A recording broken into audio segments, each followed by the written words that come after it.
Greetings, loved ones. So, we keep saying this, but so how about that episode? Remember last week how we told you guys to fucking brace yourselves? Shit's about to get bad. Oh yeah. That one was a lot. Next week is our longest episode yet. Yeah. It's a big one. It's a big one. I think you said it's an hour 41. It's an hour and 41 minutes, yes. Mm-hmm. And like 38 seconds, whatever. Yeah. So, because of all of the shit that has been set up by this week's episode, next week's episode is very, very long. Strap in. It's big. It's a big one. We're sorry. First jumping off point. Not even a jumping off point. Just something that I need to have on the record. I get that you guys probably think that we fudged those two back-to-back nat 20s. He's been talking about this for months. I get that you guys think that we faked it because it's way too plot relevant. We did not. I swear to God it happened. Right hand to God, it fucking happened. And in that moment, we were both unhinged. God. Fully unhinged. Like, as soon as we rolled those double nat 20s, we were like, well... People are going to say that we faked those. Like, yeah. Nobody's going to buy that. But we have the satisfaction of knowing in our hearts that it was real. Yeah. Oh. Yeah, you could say we faked it. We know the truth. We know the truth. For months we've been thinking about this. Okay, right. So our talking points. Yeah, we're going to be bringing this up the next several weeks in Q&A. Both these... somebody said, are we talking about how the nat 20s are giving us all anxiety? No, we're talking about the double nat 20s that we rolled at the beginning of this episode and how everybody... We immediately knew as soon as we rolled them that somebody was going to say that we faked them. Yeah, when Leo and the captain both made those nat 20 persuasion checks... Like, we flipped the fuck out when it happened, and then we looked at each other, and we were like, people will never fucking believe that this actually happened. People will accuse us of fudging it. Like, we don't fudge rolls here. It happened. It happened. I don't know what to tell you. But yes, the talking points. We're going to be doing the season finale live premiere on YouTube. We said last week, we're going to keep saying it on here. We're going to start announcing it on Twitter the next couple weeks. But I think we said 3 p.m. our time on Thursday. 5 because because it's going to be on Thursday, so I won't be home from work. Yeah. 5 p.m. on Thursdays, or 5 p.m. on the Thursday that the finale comes out. So if you're a patron, 8 hours after you get your early access, we'll be live premiering on YouTube for anybody that shows up. But it's going to be fun because it's going to be set up like these Q&As. Yeah. So there's going to be like a live chat. So you guys will all get to react like live to the episode and everything, which will be fun. Yeah. Oh God, season finale is so close. Actually, yeah. Tell that to us who haven't recorded it yet. We had to take a break for a couple of weeks. We're recording it soon. It's fine. It'll be done. We're recording it on Sunday, actually. Yeah. We're ready. But yeah. Oh no, because we're recording Omegroth on Sunday, right? No, we're recording a different bonus episode. We're recording it next Sunday though. Okay. Anyway, but yeah, it's close. It's close. And there's a lot of stuff. There's a lot of stuff that's gonna happen. Yeah, you guys will want to be here for the live premiere. Yeah. I think with all the stuff that's going on in the finale, that it will be really fun to be in a chat with people like watching it all go down. So. But yeah, we kind of decided we're going to keep doing this. If it goes well this time, we're going to keep doing it for season premieres and finales for the rest of the show's run. So, on to the playlist. Yes. Our first one was Younger by the Mountain Goats. Yes. And that was a mood setter more than anything. It was just kind of a thematic thing. Yeah. Yeah. I think we said something about it never hurts to give thanks to the local gods. You never know who might be hungry. Yeah. What else did we say? It never hurts to give thanks to the navigator, even when he's spitting out random numbers. Yeah. Also, lie in wait by the gleaming city gate. Try not to lose sight of the mission. It never hurts to give thanks to the broken bones you had to use to build your ladder. Yeah. It was a big setup song for the Pearl Port arc. Yeah. Evening Prayer, aka Justice by Ezra Furman. That was a Captain song. Yeah. And that was one that we were waiting to pull the trigger on. Yeah, we were waiting for it for a while. I wasted my 20s in submission. I thought I was outside the system. I was rolling over for wealth and power as if they really cared about me. Yeah. Tonight you got fire in your bloodstream. Your frail human heart is still pumping. Then make this one night you remember a note you'll deliver by hand. Yeah. You should all listen to Ezra Furman. Yeah, it was very much a Captain song for that moment where he fucking went off on the conclave. Oh, somebody asked, do you know what time of day the premieres will be? 5 p.m. PST on Thursday. So, yeah, I believe if the person that asked this, I believe, is GMT. So that's 8 hours. Yeah, that's 8 hours ahead of us. 6, 7, 8, 9, 10, 11. Unfortunately, 1 a.m. 1 a.m. for you. We're so sorry. We're so sorry. It's the earliest we can do it. But whoops. Yeah, just because I'm not going to be home from work by that point because I work on Thursdays. Yeah. So, same person said, don't worry, it's 11 p.m. now. We'll survive 1 a.m. Yeah. But yeah, Evening Prayer, aka Justice by Ezra Furman, was very much a song for that moment where the captain went the fuck off on the conclave and just vented all of his frustration with the life he had been living before he left. Yeah. Oh, also, somebody asked about the premiere. I think it'd be the Friday, 5 weeks from now. Thursday. It's Thursday. And it is exactly, I have our release date thing. It's Thursday, the 28th of October. So right before Halloween. Yeah, Europeans just cope. Sorry, guys. We're sorry. We're sorry we live on the West Coast. Sorry for being a Californian. Some sins can't be forgiven. So true. Now I have to go off on the fucking tangent about the shit you said the other day about Fantasy LA. God. No, we compared a city in Boulder to LA by accident. In Boulder, to LA by accident. And I said, if Orange County exists in this universe, then Moreland waging war on Boulder might be correct. Orange County's bad. Yeah, for the non-Angelinos in the chat, we hate Orange County so much. It's a hellscape. It's bad. Yeah. Next song on the playlist was Palm Reader by the Wonder Years, which, surprise, surprise, was a Leo song. What? A Wonder Years song was on a playlist as a Leo song? Unbelievable.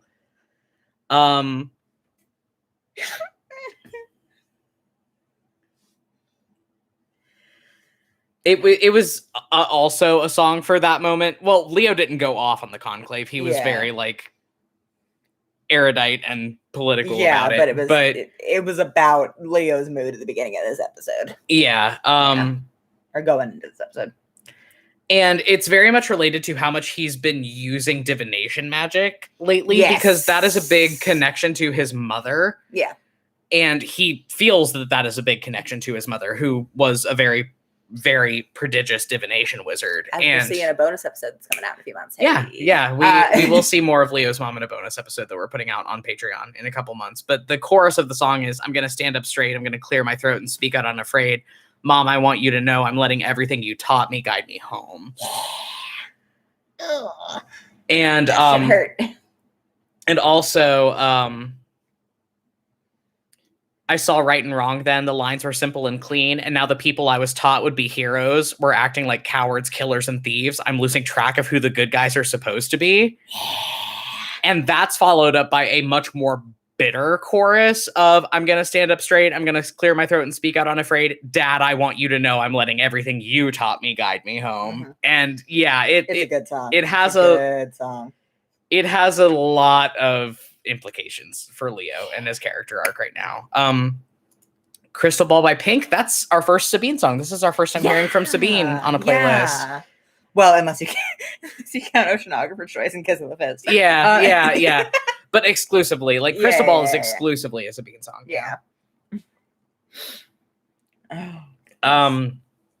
Oh man, yeah, because this ties into Sabine's monologue about the captain a lot, and a lot about how she's been coping with her guilt of everything she did because she had been lied to, and the people that she hurt because of that. Mm-hmm. Specifically, the captain. But also everybody else. Yeah. Sometimes you think everything is wrapped inside a diamond ring. Love just needs a witness and a little forgiveness and a halo of patience and a less sporadic pace. And I'm learning to be brave in my beautiful mistakes. Oh, I felt that fire and I've been burned, but I wouldn't trade the pain for what I've learned. Like, yeah. Sabine, my beloved. Every day I think of her. Apple Candy by Ben Lee is a Fecule song. Go. Apple Candy by Ben Lee is a Fecule song. It's one of my favorite Polly Am songs.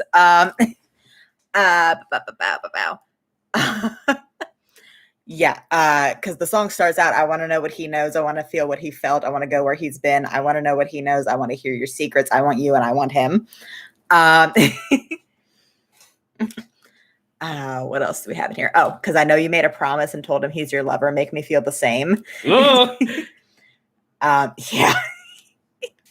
So you said go find some trouble and you would do the same when we opened up our hearts and we could change. But you smell like apple candy and we're singing hallelujah.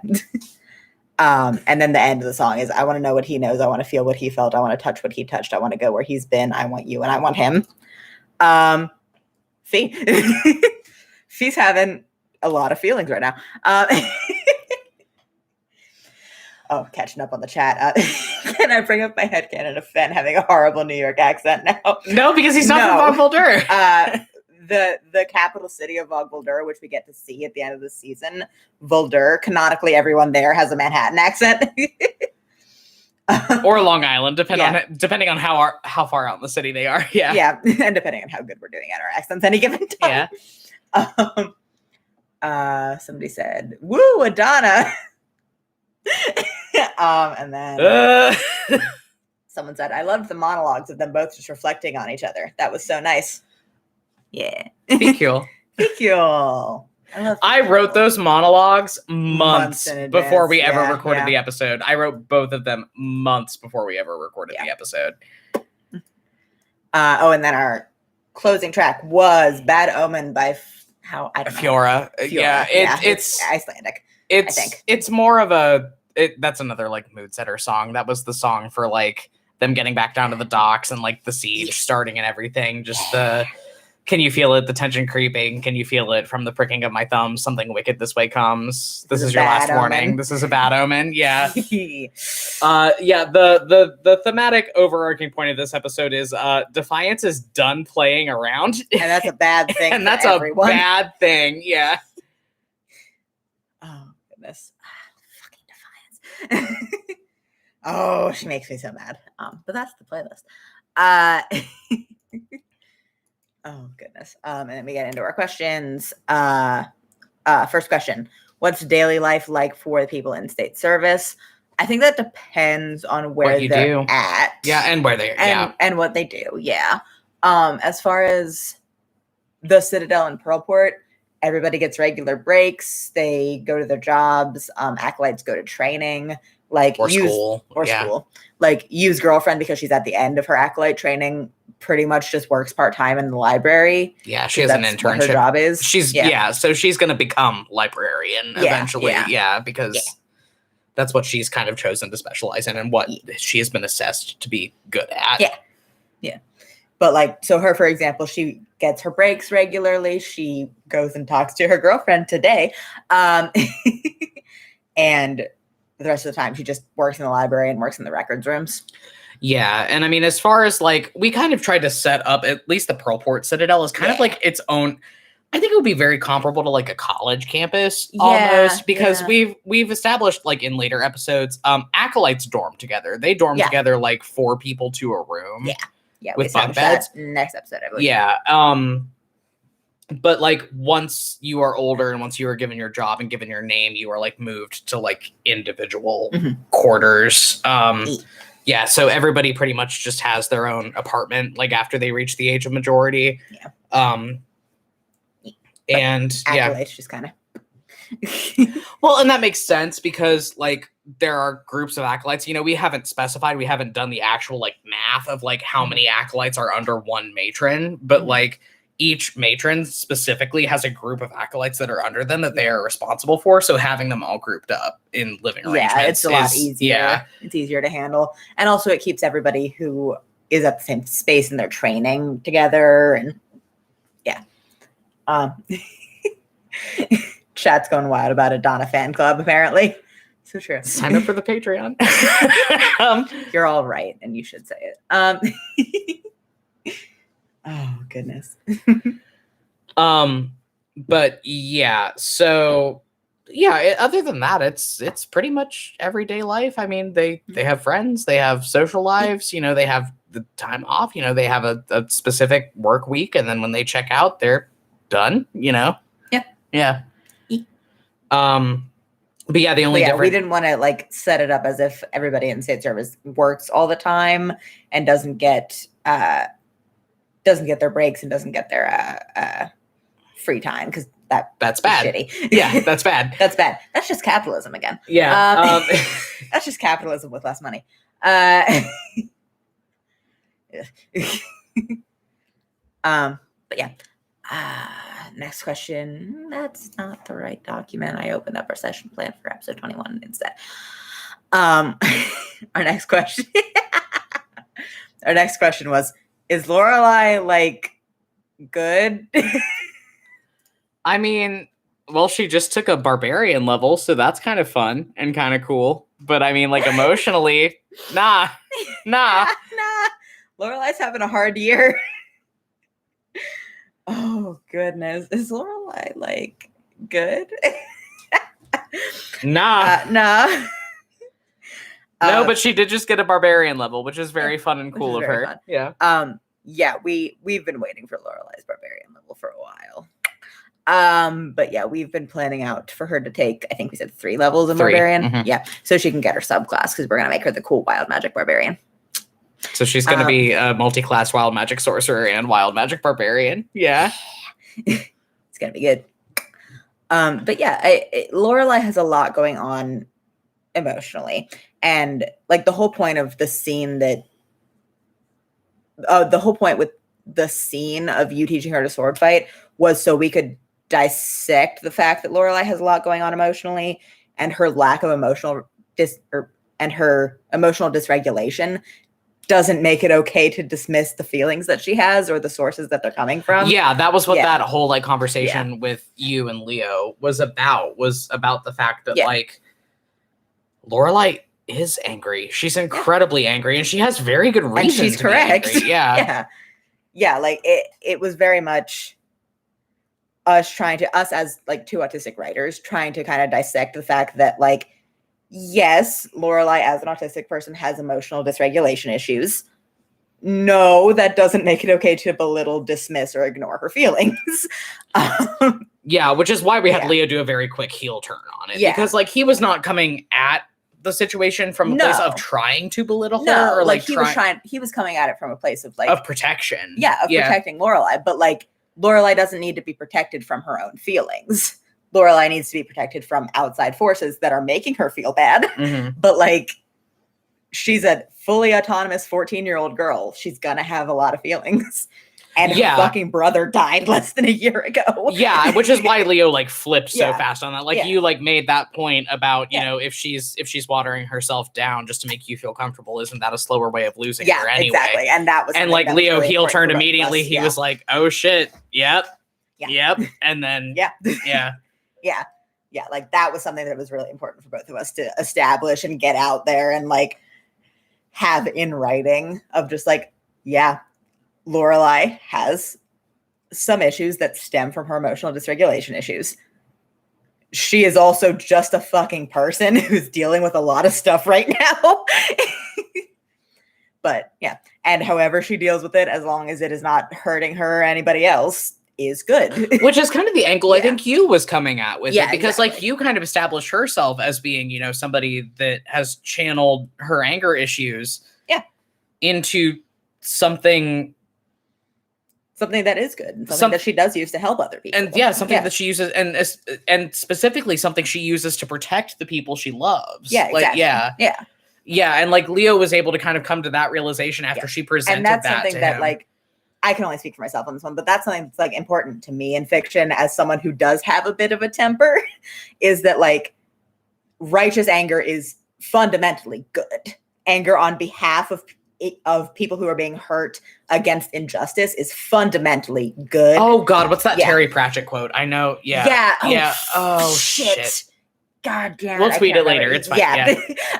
There's a really good Terry Pratchett quote about righteous anger that really applies to Lorelai and everything that we're trying to do with her and to you. Yeah. Like that is something that's very important to me to unpack in fiction, is like acting like anger is fundamentally bad and fundamentally corrosive and fundamentally a poisoning of your personality is really belittling to everyone that has really good reasons to be angry. Yeah. Yeah, and I mean we do a lot of we do a lot of dissection within the show, especially with Leo's arc, about how there's a difference between righteous anger and vengeance. Siren. Yep. Long Beach, can you hear me? Anyway. But yeah, like we do a lot of unpacking with Leo's arc about the difference between revenge and justice. But also, like, righteous anger is fundamentally good. Anger that brings justice is fundamentally good. So, and that was kind of something that we wanted to establish, especially with Yu's character, because that is so much of her character. Is righteous anger. Yeah. And the fact that, like, she had that conversation with Leo about Lorelai's righteous anger and how she should be allowed to feel that.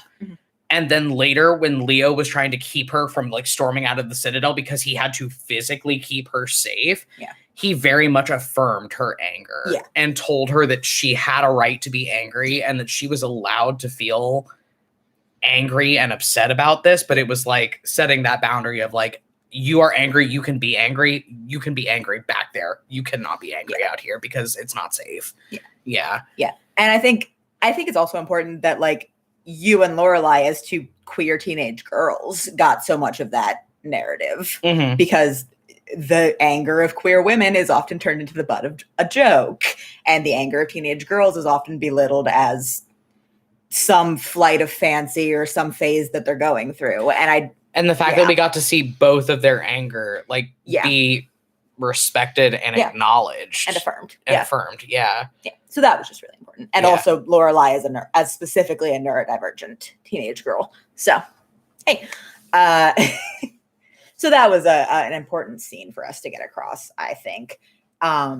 Especially because with Lorelai's limited screen time in season 1, I think a lot of people assumed that Lorelai was going to be kind of a stereotype of autistic people with emotional dysregulation. And kind of tokenistic, Yeah, which was difficult for us as autistic writers and difficult for us as people who have confirmed that a lot of characters in the show are autistic. But like, I think that was the assumption made about Lorelai's character, and we wanted to establish very clearly that like Lorelai's emotional dysregulation is one part of her character, and it is not a bad part, and it is not the biggest part. So anyway, it was a scene that we were waiting to do for a really long time and that we were very excited about doing. So yeah, Lorelai has a couple really good scenes coming up in the next few episodes. That Lorelai gets very meaty as a character towards the end of season 2. She gets really, really meaty as a character. Yeah. And that was important for both of us. So, next question we got. Oh, excuse me. How has you maintained a relationship with her girlfriend when she's out at sea all the time? They write. I think at any point, if you don't see you on screen, assume that if she is off screen, it is because she is writing a long poetic love letter to her girlfriend that she would deny vehemently ever having put to paper. Yeah, and I mean, I don't want to set up this assumption that like you and her girlfriend haven't seen each other since you got kidnapped, but like I think they've seen each other. I think they don't come back to Pearlport often, but also I think they've seen each other a few times. And I think whenever they do come back, and I think whenever the ship does come back to Pearlport, you is like she's gone. Yeah, she's gone. She's going to visit her girlfriend. There's a U-shaped hole the fucking banister on the ship. Yeah. Because the captain, as established, cannot get off the ship in Pearlport. But Yu's allowed. But Yu's allowed to, yeah. But yeah, that was something that I really liked writing this episode was you turning into the butch cliche of, no, I don't have feelings. Her girlfriend kisses her on the cheek once. Oh! Puddle on the floor. Yeah. But that was something that I really liked, getting to have that little moment with her. Yeah. We also love Yu's girlfriend. We get to see more of her next week. I love her. She's so good. Fucking awesome. And also you just like, yeah, we've been together for most of our teenage years. I'm considering marriage. I've considered it. I'm 17. Yeah. Yeah. I'm 17, but also I'm in love with her. What am I gonna do? Yeah. I dream of slow dancing with her under the moonlight. Have we all not felt that way in high school? But long story short, they have a very well maintained long distance relationship. They write a lot, and whenever the ship is in town, Yu goes to see her. Yeah. Something I'm trying to remember a quote from a Butch mutual of mine on Tumblr. It's Butches are like M&Ms. A very crunchy exterior, but it's just melty in there. And that was something that I wanted to get across with the scenes with Yu and her girlfriend. Yeah. Is that Yu very much conforms to that social role. The way that you described her turtling into her shirt was something that was so cute to me. I was like, aw. She's just good. She's just good. And it was very much that way with Leo, too. He was kind of standing there like, aw. Yeah. Love. Oh, goodness. A friend of ours did make a joke in a group chat that we were in the other day of, I love how Leo is now taking on this very protective role and being very responsible. And I love how he skipped directly to hard mode by trying to parent a bunch of shitty teenagers. Leo and Sabine handshake meme. Yeah, Leo and Sabine both look at a shitty teenager and go, is anybody going to adopt this? And then they don't wait for an answer. Yeah. Oh, it was really good. I also like the moments we got with Glasses and Lorelai this episode. I just think the Teen Squad can do whatever they want. They're cute. Like the whole thing with him making her the earplugs, it still makes me so schmoopy. She's pretty. Bi for bi, autistic for autistic love. Yeah. I just think Teen Squad can do whatever they want. They're allowed. They can do whatever they want. They can do whatever they want forever. Yep. Oh, goodness. Next question. Was Sabine able to figure out anything relevant in the library? Not that we see. Not that we see for a while. Sabine is missing a couple very central puzzle pieces that would have allowed her to figure out some more things that she did. Sabine's library research is not going to pay off for a bit. No, yeah. And I mean, we're not even really going to see Sabine having the aha moment. I don't think. Like, we're going to see, she had a couple one-off. We haven't gotten there yet, but. Yeah. We haven't recorded it yet, and we won't for a while. Yeah. But we did give her a couple one-off lines about connections she had been making that will have payoff later, but we're not going to see necessarily, like, on camera Sabine getting the payoff of that research. Yeah. But it's like, a lot of it's going to be it's going to be audience payoff. A lot of it is like, oh, Sabine mentioned this in the episode, and then like, oh, this is the payoff for that. Yeah. The things that Sabine say always have payoff, but not necessarily for Sabine. Not necessarily. Yeah. Actually, that's a lot of that is how that ends up turning out. Yeah. Especially a lot of her season 1 episode 9 shit is stuff that. Well, no, it eventually, because like her fucking one-off line about the took a stormfolk for a lover, pirate captain, very handsome, did maroon me on an island. Everything Sabine says has payoff eventually. Yeah. So, like, some of the things she said in season 1, episode 9 have already had payoff, especially directly where she is involved. But a lot of it is more like big picture payoff. Yeah. We use Sabine as a framing device a lot. Yeah. Just because she's very smart and talented. And nosy. And And nosy. And nosy. Yeah. Like that feline of, yeah, it's a lot of trade manifests and philosophy texts that Sabine's not supposed to read. No, like Sabine's most positive character trait is how fucking nosy she is, and how much it allows her to know so much about what is going on all the time. I love that about her. I love that about her. Like queen of sticking her nose in places that it like doesn't a belong. dog with a bone. That woman. Like, and I love that about her. Somebody said Sabine unraveling the whole podcast open part 2 murder boogaloo. Not yet. Not yet. There's an episode in season 3, like late season 3, that I personally will be coming on this Q&A and dropping a Sabine line from season 1, episode 9 for her. Like, oh, we're having fun. But yeah, everything Sabine says eventually has payoff. Yeah. Including the things that she was able to figure out in this one. Yeah, but it just won't necessarily pay off either while she is there or for her. Yeah. But for the audience, yes, it will. For the audience, it'll be payoff. Somebody said, was the Siege of Pearlport Defiance's endgame plan the whole time, or was it her taking drastic measures? This is our last. Oh no, it's not. We have one more question after this. Okay. I think it was her plan. I think she wanted it. Yeah. I think she was trying to make an excuse to sack Pearlport the whole time. Yeah, because again, like we addressed in Q&A last week, that like Morlun Valsine specifically, as the Archduke of Australia, does not have imperialistic goals. Like he doesn't want to go out and conquer a bunch of other places. Defiance, however, yeah. Defiance wants to consolidate power, and Defiance wants to be the biggest, baddest bitch in the world, so nobody can ever hurt her again. Yeah.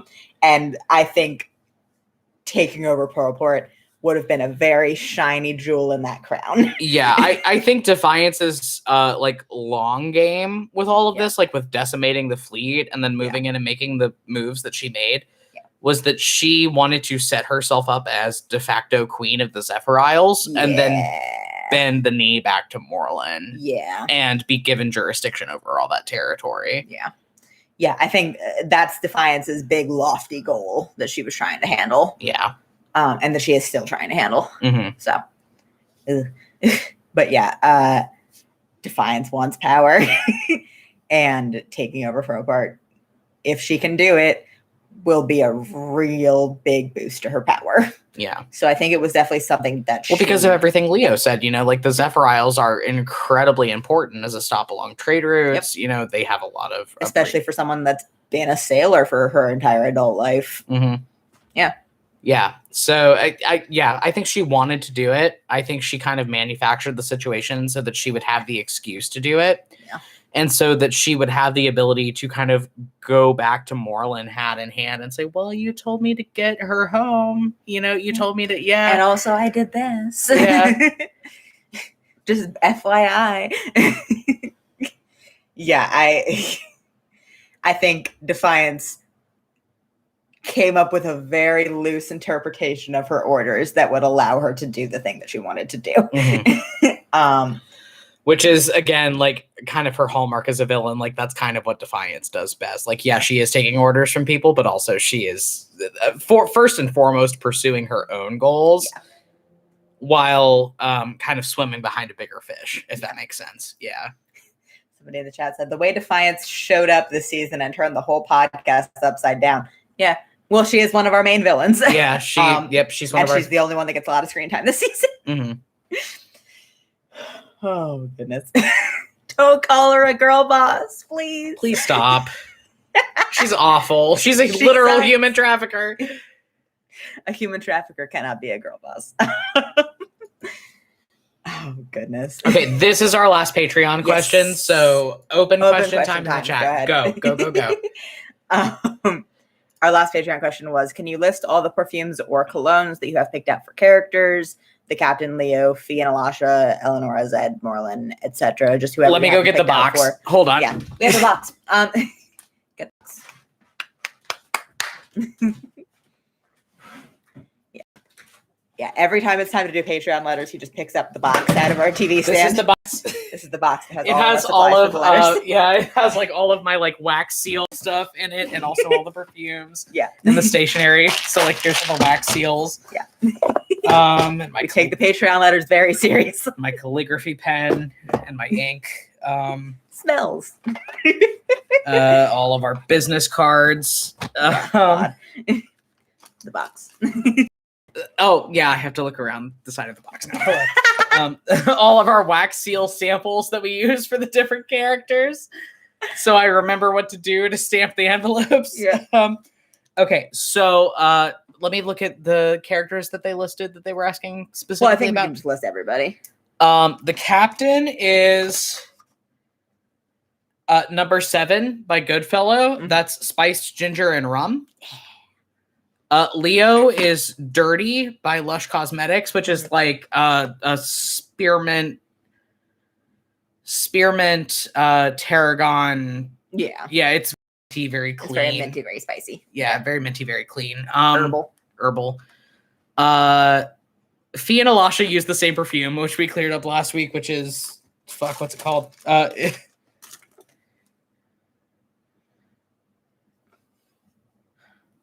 I don't know what it's called, but it looks like this.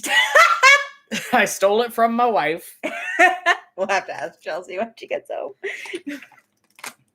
home. Yeah, this question came in earlier today while Chelsea was at work, so so we don't know what it's called. Yeah.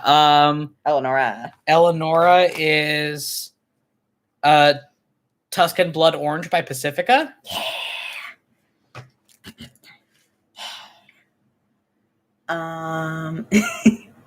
Somebody said, are the stamps by character or by where they're from, what group they're part it's of? all the same stamp because we only have one wax seal in this little tree one, but we use different colors for different characters. Yeah, we thematically cover the stamps or color. We thematically color the stamps by character. Open up. Zed is number 6 by Goodfellow, which is cedarwood and geranium. Yeah. And Target makes a bunch of shit with that scent. I use the Zed body wash, and it smells so good. It's really good. They make a body wash. They make a soap. They make a cologne. Everyone should use the Zed body wash. Everyone should smell like Zed. Oh yeah, person that asked about the seal, so they couldn't see him that clearly. Yeah, it's this. Yeah, we use the same stamp for everybody. It's just the funky tree one. Because that's what came with my wax sealing kit that I bought when I bought it. We're broke. It's what we got. Eleonora said, we haven't picked out a cologne for Moreland yet because somebody's asked for a letter from him. I think we sent one Moreland letter. No, we didn't. Did we? Oh, no. Okay. Got it. No, we never have. Yeah, and I don't have much more cologne that I haven't used yet because most of this is you just. should also say the other ones that we use, like the Kalesa one for posterity. The Kalesa one is Queen Bee by Good Chemistry. Yeah. And smells like honey. Ravane Ravane is number 1 by Goodfellow, which is Blue Sage and Tonka. Yes. Fen is number 2 by Goodfellow, which is Juniper and Sandalwood. Yeah. And we haven't had to send one of these in a while, but Soren is Blue Jeans by Versace. Oh, goodness. Fly High King. Somebody said, I haven't gone to look for the Zed scent yet, but as a lesbian who's looking into a bit more masculine presentation, I'm going to look at my local Target soon. I've said also that the Zed scent could work for this one, so shaking hands. I'm going to go put the box back now. Put the box back. And that's all the cologne I have. Yeah. And somebody said, Moreland smells like wood and jail. So true. I feel Moreland like smells like a sewer. No. I feel like there is a Lush scent. I'm just not able to put my finger on it because I said last week that Defiance's scent is going to be Karma. Yeah, when and if we have by Lush, and I feel like there's a we did have to send a Defiance letter. So yeah. And I feel like there's a really similar Lush scent that we could probably use for Marlin if we had eventually got a request. Like something woody and like. I'm going to look up the Lush scent catalog. Open question time, everybody in the chat.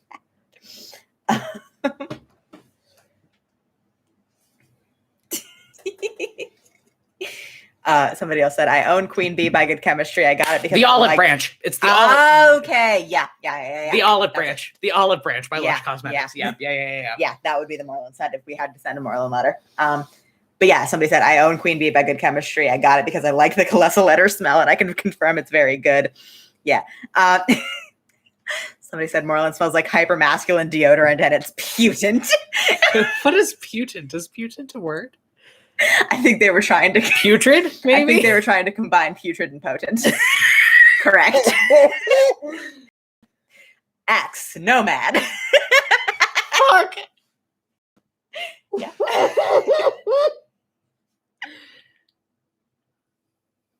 I don't think putant is a word, but I like the portmanteau that you've created. And you're right, because that is how every hypermasculine deodorant smells, is putrid and potent. I feel like you're roasting me right now because I use Gillette Clear Gel. I know. I sweat. You're all right. Sweat so much. I sweat so much. I have to use right. the powerful deodorant. Otherwise, I will reek. Somebody said I'm going to ask for a Marlin letter one of these days. Oh. Are you subscribed to the Patreon? Because when that fucking Battle of Omegroth episode comes out, that would be the time. Yeah. I'll be right back. That would be the time. Oh, goodness. Yeah, hold on, let me look on our schedule, because we scheduled the rest of our bonus episodes for the campaign. So let me look at when the Battle of Omegroth is going to come out, because that's the episode we're getting. That's the two bonus episodes, where we're getting young Morlin at the time of his heel turn. Those come out the same week as season 3 episode 13 and season 3 episode 16, so in March and April respectively. So that's when those are going to come out. So that would be the time. Oh, somebody asked a question. Did we ever detail... Hi buddy, what you doing, bud? Sniffing around looking for Munch. So true. Did we ever detail how Fee is being affected by her injuries? Mostly, Fee has a lot of nerve pain now in like all the areas that got like severe Lichtenberg scarring. So across her chest, her shoulders, and down her back. Yeah, it's not constant, but it does hit her a lot. Thanks, Woody. What you doing? But we saw a lot of that in Eye of the Storm Part 1 and 2, where she was on pretty heavy narcotics to deal with it. She's had a few weeks to kind of acclimatize to it, so it's not as bad now. But like, if she suffers a heavy impact to those areas, it's going to flare up. If there's bad textures on those areas, it's going to flare up. Like, it's very much something she's going to be dealing with for a while. First few weeks we said she was dealing with a lot of fatigue. Mm-hmm. And what else did I say? I think for the first few weeks, and I think probably infrequently for the rest of her life, she's going to have some kind of like cardiac unsteadiness just because she got electrocuted. And also like physical appearance wise, she's got the scarring, she's got the white streak. So but yeah, the nerve pain is the big one. Yeah, that we discuss in podcast. I also think I posited the idea of her having some issues with like fine motor control and like fine dexterity issues.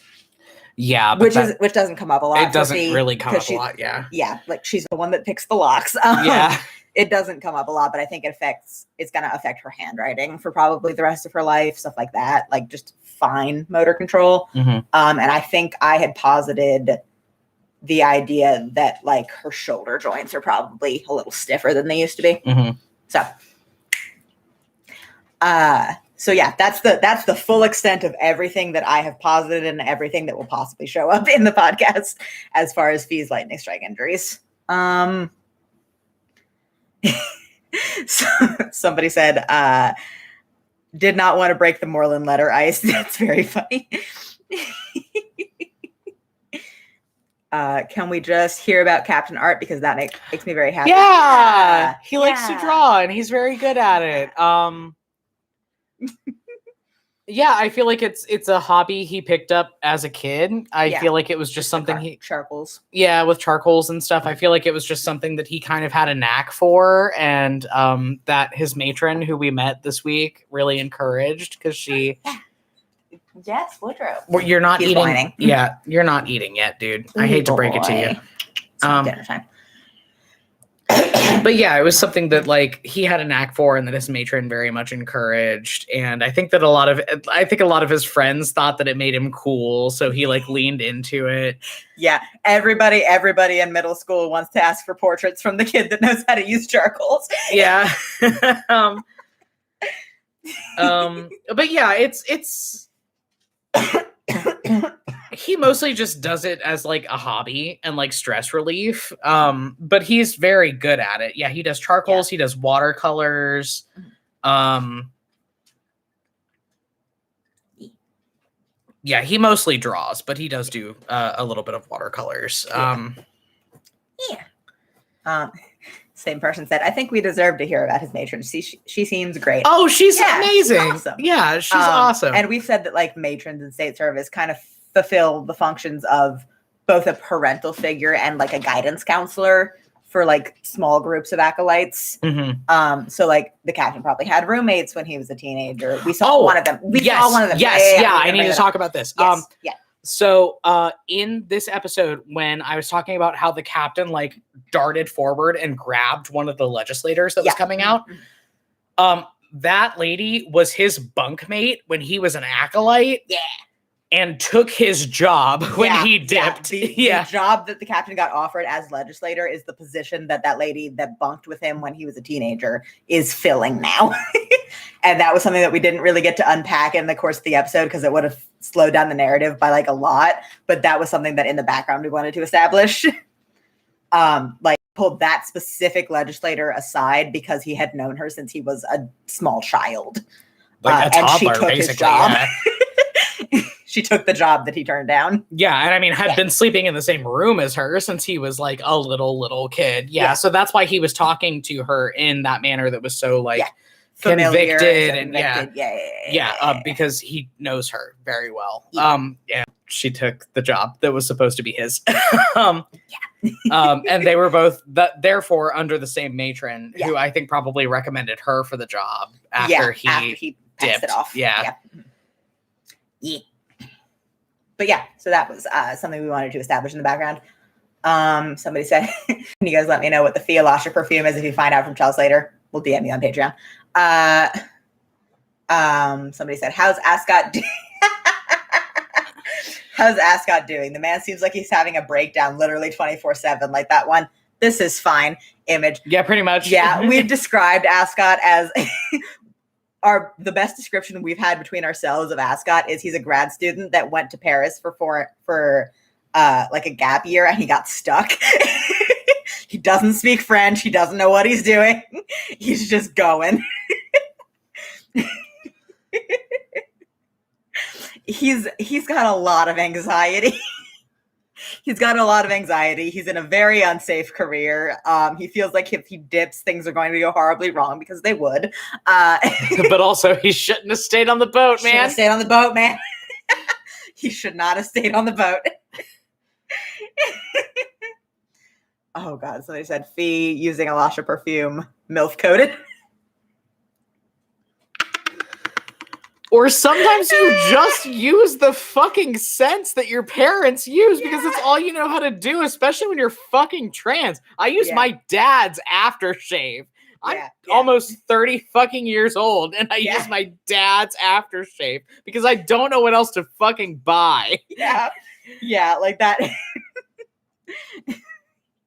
The more subtle reason why we do that is because it was just one of the fragrances that we had that worked for both of them. Yeah, and perfume and cologne are expensive. So but also like Fee does very much take a lot of her personal presentation cues from Alasha because that's the woman that raised her. And that is the person from whom she learned how to be a woman in her early transition. So like a lot of the way that she dresses, like the black and the high collars, yeah, yep, mm-hmm. and the long slim sleeves and the drapey fabric, a lot of that is Alasha. The fragrance is Alasha. Like, yeah, a lot of the more feminine parts of Fee's presentation are things that she lifted from Alasha because that's who she had. Yeah, and it's very similar to the way that like unconsciously a lot of the way that Fee talks and a lot of Fee's mannerisms, especially when she is trying to seem dignified and trying to seem composed, are cues that she's taken from Moreland. You know, like because we won't see that until like later, like late season 2, early season 3. But a lot of Fee's body language is copied from Moreland, like the hands clasped behind the back. Yeah, and like but the also rigid when posture. She's trying to be charming to people, a lot of those cues are from Alasha. Yeah, yeah. You can see a lot of the people that raised Fee in the way that she acts. Okay, but who would have the cucumber melon body spray? Cucumber melon. Yeah. Talindra. Yeah. I'm going to say that and I'm going to stick to it. Somebody said, vis-a-vis what I was saying about Fee taking cues from Alasha, that fact's going to hurt in season 3. You have no fucking idea. Oopsie. Somebody said this might be a touchy subject, but at some point I heard that Eleonora would show up this season. So eyes emoji. Yeah. We have said that.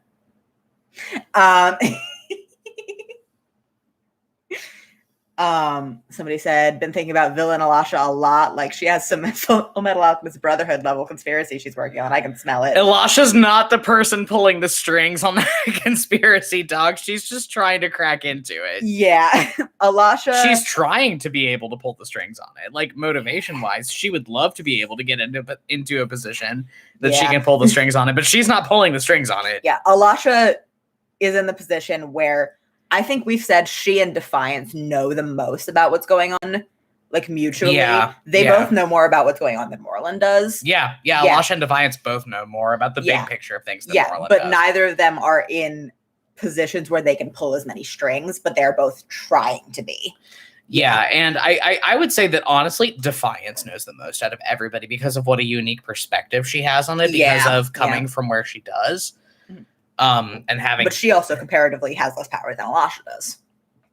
Yeah, so. And also, she and Alasha are both the type of people that are not willing to put their heads together, and not willing to work together to like combine the information. 3 main villains. Oh, if our 3 main villains actually sat down and put their heads together, it would be over. It would be over. Each other enough to put their heads together. It would be over. Would be done. It would be over. Yeah. But fortunately for all of us, they're all suspicious motherfuckers. Oh, goodness. What's the dynamic between Alasha and Defiance, by the way? Like, I don't know if you answered it, but how did they end up knowing each other and doing favors? Well, they're both in the Beacon. Yeah. Alasha is the leader of the side of the Beacon that Sabine is fighting against. Like, Alasha, when she talked to Fee about, we'll make a light keeper of you yet, Alasha is the leader of the faction of the Beacon that wants to consolidate information and not share it with anyone else and just be in the center of the conspiracy and not let anybody else in on it. And she recruited Defiance to that faction. Yeah, which like I feel like we can share that now. Alasha's the person that ordered the death of Sabine's family. Yeah. Yeah. Because Alasha's in charge. Yeah. And Defiance enacted those orders. Yeah, Defiance essentially works for both Alasha and Moreland in their cross purposes. So, but there are things that Alasha is doing that, like, she very much does not want Moreland to know about. Yes. Vis-a-vis the Beacon. So, yeah, we tried to imply that with the Sabine backstory, but like, the death of Sabine's family was ordered by the Light Keepers, which is that faction. Yeah, because we have the Light Keepers and the Light Bearers, essentially. Yes, yeah. And we said in season 1, episode 11, Alasha is high up in the Beacon, and Alasha considers herself a Light Keeper. So that's the list of people whose deaths Alasha has contributed to directly. Both of Sabine's parents, several of Sabine's siblings, Soren Shakrana, Adana Valsine, Valoran Valsine, And I would argue both of the Shakrana parents because she sent Moreland up north. Yep. Yeah. Alasha's doing a lot of things. I love her so much. Alasha's personal goals kill a lot of people all the time. Yeah. Yeah, and I think the relationship between her and Defiance is that Defiance works for her, and Defiance has very little moral compunctions of her own. So, if you believe that, I should clarify, if you believe that the Shakrana parents are dead, which we haven't confirmed explicitly, if they are dead, it is because of Alasha. Yeah. Whatever has happened, what I should have said is whatever has happened to the Shakrana parents, Alasha is it's Alasha's fault. Yeah. Yeah. Yeah. Alasha, essentially, whatever has happened to them, which we don't clear up for this season at least, we maybe would clear up in season 3. I don't know. We haven't set it in stone. Some bad shit happened to them because Alasha was trying to sneak Fee out of the country. And in season 1, episode 17. And sicked someone with mind-breaking magical powers on them. Yeah. As a distraction. Yeah. I don't know if we're ever going to go into super much detail about what happened to them.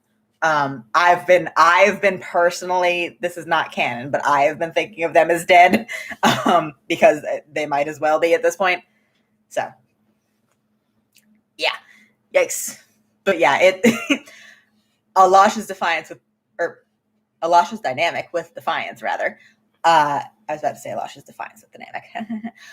Is that she very much is in charge, and she has been using Defiance as an attack dog because Defiance has very little moral compunctions of her own.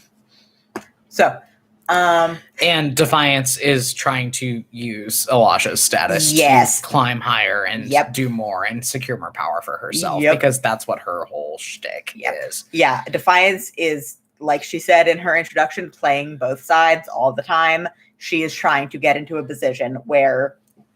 Well, and she was very honest. She wants money, power, influence, and access to people that can give it to her. Yep. And that's her bottom line. She was very honest about it. Yeah. So, like, she is trying to get up higher in the Beacon by working with Alasha. She is trying to get up higher in Australian society by working with Moreland. She is trying to get everywhere she can to get as much power as she can.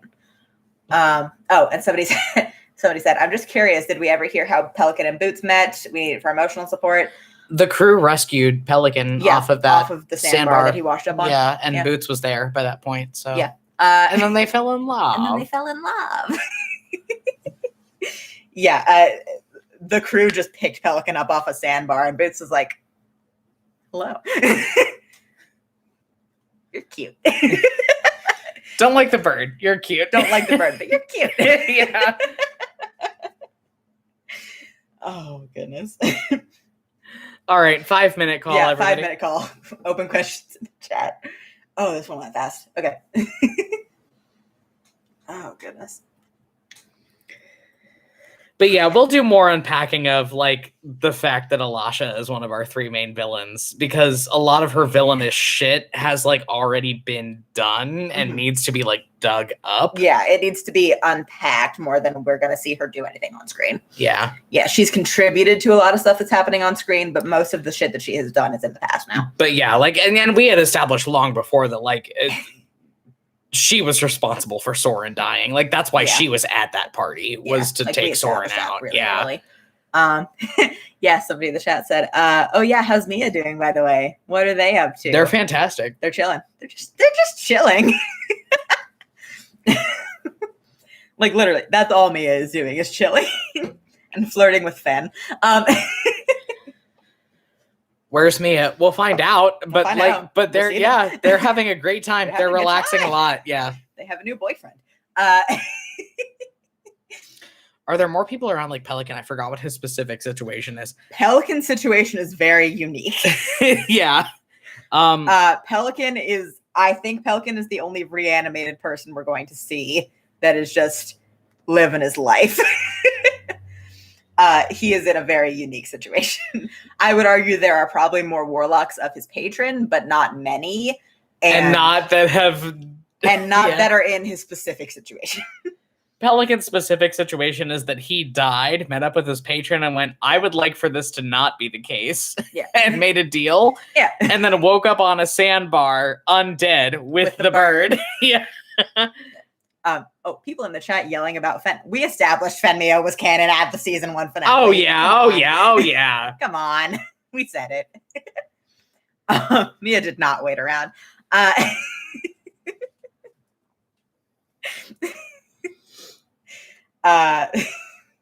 Sometimes your bioawakening comes in the form of someone who's trying to kill you, and that's what bisexuality is sometimes.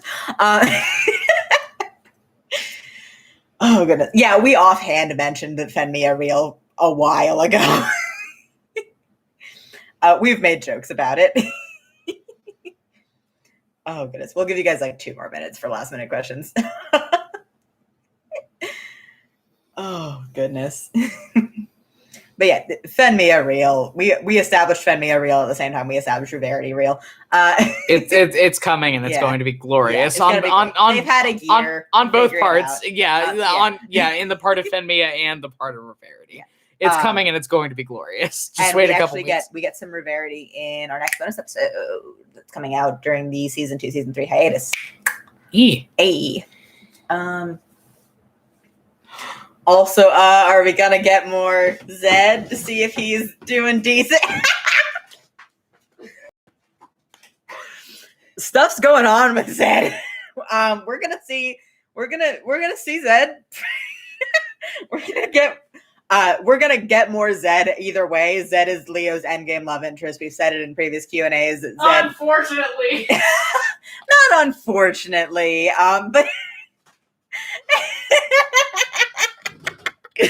But yeah, we're gonna get a lot more Zed. Zed is Leo's endgame love interest. We've said it from the beginning. The podcast has a happy ending. Set your calendars. 3 weeks. Don't say that. A few weeks from now, we will get more Zed by the end of the season. That's what we've said before. We will get most of the season 1 crew back by the end of the season. So, Zed's not doing things. Yeah. Zed's yeah. Say it, Barry. Do not say it, Barry. Leo Zed derogatory is all I have to say. I love them though. I love them. They're in love. Yeah. So true. You can make some inferences about how Zed is doing if you re-listen to some stuff that Zed said in season 1 and re-listen to the official Zed playlist from season 1 or from post season 1. He's doing some stuff right now. And also listen. He's going through it. And also listen to Out on the Town by Fun, which is a reject from our playlist that we tried really hard to make fit in and we just couldn't, but it's a very good Zed song. Yeah. Stuff's going on with Zed. He's doing something stupid is what Zed's doing. And with that, bye. With that, that's the end of our Q&A this week. Have fun with our longest episode ever next week. Yeah, have fun. Thursday for patrons, Friday for everybody else. Oh my god. Oh my god. Oh my god. A lot's gonna happen. We're gonna go. Bye. We'll see all y'all in a week. Bye. Bye. This is horrible.